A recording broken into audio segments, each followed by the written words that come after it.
ان کی تعداد اتنی زیادہ تھی کہ کسی قسم کی گنتی اور اندازہ محال تھا۔ فرشتوں کے مختلف گروہ تھے اور ہر گروہ کا انداز اور لباس بالکل مختلف تھا۔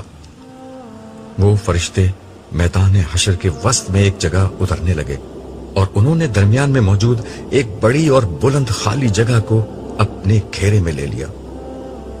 فرشتے آسمان سے اترتے جاتے اور دائرہ در دائرہ ہاتھ باندھ کر مؤدب انداز میں کھڑے ہوتے جاتے۔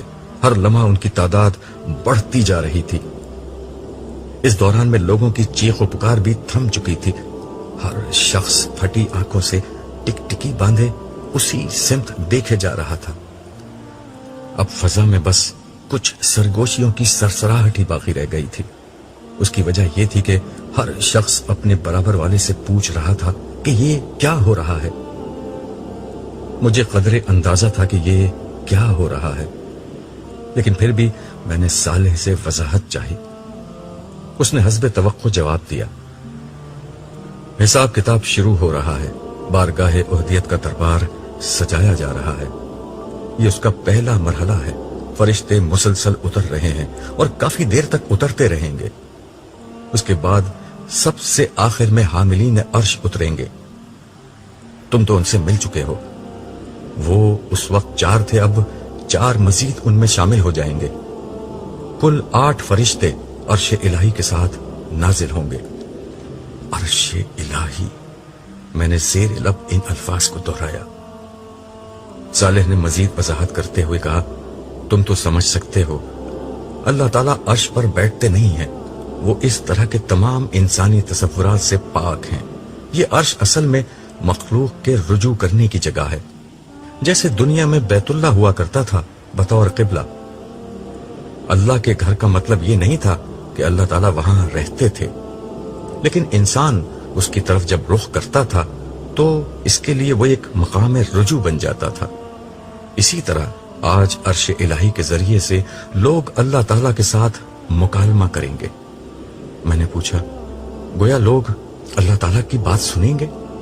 صالح نے کہا، ہاں، ویسے ہی جیسے حضرت موسیٰ نے طور کی وادی میں ایک درخت کے اندر سے اللہ تعالیٰ کی آواز آتے ہوئے سنی تھی۔ اور ہاں عبداللہ، ایک بہت خاص بات بھی سن لو۔ میں پوری طرح متوجہ تو تھا ہی، لیکن اب یکسوئی سے اسے دیکھنے لگا۔ حاملین عرش کے نزول کے ساتھ ہی عرش نور الہی کی تجلی سے جگمگا اٹھے گا، جس کے ساتھ پوری زمین پر اس نور کا اثر پھیل جائے گا۔ اس کا مطلب یہ ہوگا کہ زمین اپنے رب کے نور سے روشن ہو جائے گی اور معاملات اب براہ راست اللہ تعالیٰ کی اپنی نگرانی میں انجام پانا شروع ہو جائیں گے۔ یہ مطلب ہے قرآن کریم کی اس بات کا کہ زمین کو خدا اپنی مٹھی میں لے لے گا۔ اس وقت پہلا حکم یہ دیا جائے گا کہ ہر شخص اللہ تعالیٰ کے حضور سجدے میں گر جائے۔ عبداللہ، اس وقت بہت عبرتناک منظر سامنے آئے گا۔ تم دیکھو گے کہ سارے فرشتے سجدے میں ہوں گے۔ عرش کے دائیں ہاتھ کی طرف عرش الہی کے مامون سائے میں موجود سارے انبیاء، صدیقین، شہداء اور صالحین سب سجدے میں ہوں گے۔ میں نے بے اختیار پوچھا، اور یہاں حشر کے میدان میں موجود لوگ؟ اہم اور عبرتناک بات یہی ہے، یہاں موجود کوئی کافر، منافق، خدا کا نافرمان اور مجرم سجدے میں نہیں جا سکے گا۔ یہ لوگ لاکھ کوشش کریں گے کہ سجدے میں گر جائیں، مگر ان کی کمر اور گردن تختہ ہو جائے گی۔ زمین انہیں اپنی طرف سے آنے سے روک دے گی۔ اور باقی لوگ؟ میں نے پوچھا۔ صالح بولا، وہ لوگ جن کے اعمال ملے جلے اور گناہ کم ہوں گے وہ سجدے میں چلے جائیں گے، اور اسی وجہ سے ان سب کو فوراً حساب کتاب کے لیے بلایا جائے گا۔ باقی جس کا ایمان جتنا پختہ اور اعمال جتنے اچھے ہوں گے وہ اتنا ہی جھک سکے گا۔ کوئی رکوع میں ہوگا، کوئی آدھا جھکا ہوگا، کوئی بس گردن ہی جھکا سکے گا۔ جو جتنا کم جھکے گا وہ اتنا ہی خوار ہوگا۔ میں بات سمجھتے ہوئے سر ہلا کر بولا، اچھا، اس کا مطلب ہے کہ لوگوں کو اس وقت اپنے مستقبل کا کسی قدر اندازہ ہو جائے گا؟ صالح نے کہا، نہیں، تمہیں یہ باتیں میں بتا رہا ہوں، انہیں یہ اندازہ نہیں ہوگا۔ البتہ سجدہ نہ کرنے پر ذلت کا احساس اور کرنے پر ایک نوعیت کا اطمینان ہو جائے گا۔